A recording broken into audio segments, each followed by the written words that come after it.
Le Fils de Dieu dans la nature humaine, qu'il s'est uni à racheter l'homme en triomphant de la mort par sa mort et sa résurrection. Et il l'a transformé en une créature nouvelle. Galates 6, 15, 2 Corinthiens 5, 17.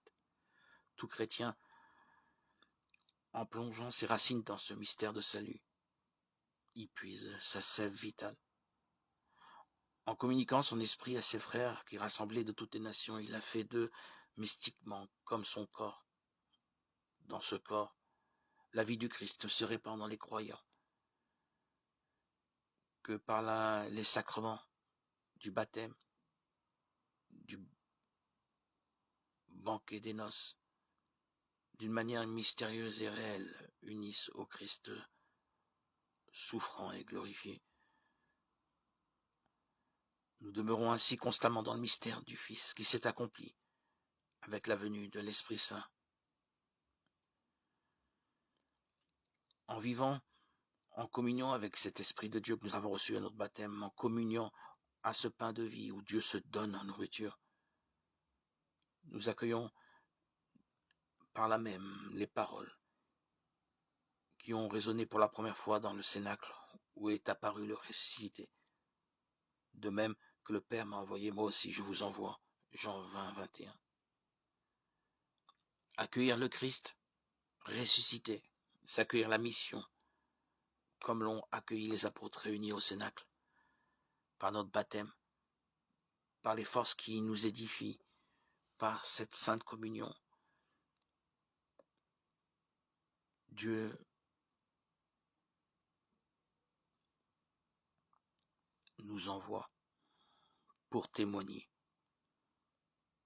Nous sommes nous-mêmes ces apôtres, ces ambassadeurs, ces témoins. Nous avons pour mission de proclamer la bonne nouvelle du salut à tous ceux qui ne l'ont pas encore entendu, à tous ceux qui ne le connaissent pas encore. Témoignons, frères et sœurs. Tel est notre devoir et notre responsabilité. Nous avons été appelés par le Christ.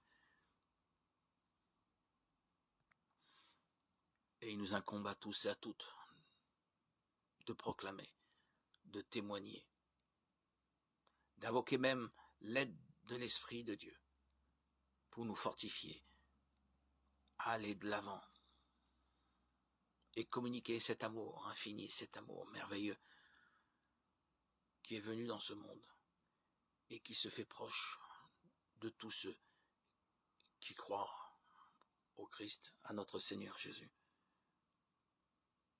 La foi suffit. Et notre mission en tant que peuple de Dieu est que nous sommes appelés à participer à la mission du Christ. Le Christ, prêtre, prophète et roi, a exprimé jusqu'à la fin sa mission dans le mystère pascal, dans la résurrection. À nous de témoigner. Jésus s'est révélé à nous par son esprit, que nous puissions nous aussi témoigner par son esprit de cette révélation que nous avons vécue et la transmettre, la communiquer.